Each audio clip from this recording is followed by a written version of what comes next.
It's so hot I almost dropped it. Yeah. Okay, G fairway wood. I want to start with our motivation, right? Fairway woods in the industry, right, as a golfer, myself, and relating, I think, to the community. Fairway woods are like the hardest club to find right for you. Okay. Yeah. If you have an old favorite, it's like the hardest club to replace, right? And so our job was to deconstruct what makes that happen and use all of our technological advancements, deconstruct what makes folks fairway woods their favorite fairway wood hard to get out of their bag, and deliver that in a new product. This G fairway wood is the easiest fairway wood we've ever made to get the ball in the air, number one.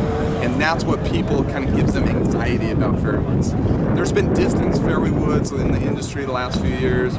Those are maybe great if you're hitting it off the tee or something, but they're hard to get in the air, right? We wanted to strike that ultimate combination. Number one, these go in the air very easy. Number two, they're hot. They have the ball speed and the face response of a G30, where we brought tons of ball speed to the market. These are going to be everyone's kind of new favorite fairway wood. You know, it's going to be hard to get out of the bag. The other thing we've done with this G fairway wood, well, I guess I'll go into how we accomplish that. We changed the sole profile quite a bit. So instead of the lead edge sitting this high off the ground, we've reduced the bounce height. So the lead edge sits very low to the ground. We've had some fun with our tour players. They hit them in the air so easy. We'll be throwing them into divots, stepping on them. You can just go down and pick the ball out of the tough lies very, very easy. This is so much fun for us. We get the ball speed out of the face. Okay, so we have a Carpenter 455 precision machined high strength face. Not only is it strong, we can control the bulge and roll radius much better than the other high strength materials. That goes into the heat treat process. Some of the other high strength stuff, we have to do these cryogenic sub-zero heat treat processes that really kind of maybe lead to inconsistent face profile shape. That helps the golfer get it in the air very easily. And then we also have, if you feel the face, it's a little rougher to the touch. This actually does something very counterintuitive. More friction in a low lofted club reduces backspin.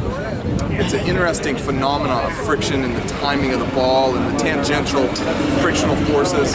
That's a whole other arena of conversation. What the golfer needs to know is that we can have a very high MOI fairway wood that doesn't balloon and spin because the CG is too deep. So that's a lot of fun as well. So we have three lofts, kind of the 357 in the standard version. These are awesome fairway woods. We even add grooves to the middle on the high lofted ones in case you have a lie in the rough or dewy conditions. We leave it empty on the 3 wood to maximize the effect of the rougher face. Now we've also brought in a brand new club for us, which we call the Stretch 3. Who's this club for? If you're looking for distance off the tee, something that gets the ball in the air very easily off the ground, something that's super hot. Let's say you have a fairway wood shot, you're like, boy, I need to stretch this out and get 5 or 10 more yards out of it. This is the club for you. It's 13 degrees aloft. Don't let that intimidate you, because it's still easy to hit this ball off the ground because the changes we made to the sole profile and the center of gravity gearing efficiency of this G fairway wood. So it's bigger in profile shape, but not too big. If we would have made the fairway wood too big, it'd be hard to hit off the ground. So it's bigger in profile, very high inertia, so it's very stable. And then the weighting is positioned a little more forward to get the spin just right, get it down just right. Now we also have two versions of SF Tech in the G family as well. So again, like the driver, more heel style weighting, and we have those available in a 3 wood at 16.5 degrees and a 5 wood at 19.5 degrees. So we have tons of offerings within the G umbrella, starting with a very versatile driving style club, very multi-dimensional, to the standard 357. Then we have 2 SF Tech versions. Again, if you kind of leak it out to the right or find a fade or slice or need more trouble getting in the air, we have the SF Tech in the G family as well. Now, I see the Dragonfly isn't on the back of the fairway woods. That's a really good question. Yes, we do have our thinnest crown ever in the G fairway wood. Why didn't we use Dragonfly technology in the fairway wood? It's a whole different set of optimization to bring Dragonfly and the exoskeleton into steel. The casting process, the steel flows very different than titanium. We could actually save more weight by moving our thin section. We didn't need the ribs. So we have a huge thin section on the inside that goes up in front of the turbulators. With the driver, we need to leave it back. The driver is bigger, it's out of titanium, the crown is fluttering more after impact. That influences the sound and durability. With a steel fairway wood, the steel's a little stiffer, the crown's shallower. It's just a kind of a hole. You're not hitting it as hard, the crown's not resonating as much. So our boundary is more on the manufacturing limitation. We cast this crown thickness at 0.019 inches, 19 thousandths of an inch. So that's 25% thinner than its predecessor. Equally as challenging manufacturing-wise, but the end goal is the same. Let's save weight from high, where we don't want it, and be able to move it, create more weight for us as designers to optimize the center of gravity. So it does have our thinnest crown ever, but it's just all built in on the inside as opposed to the outside.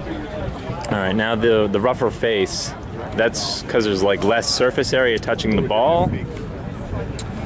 So how the influence on spin, this is indeed counterintuitive. You make the face rougher in a lob wedge, you get more spin. You make the face rougher in a low lofted club, you get less spin.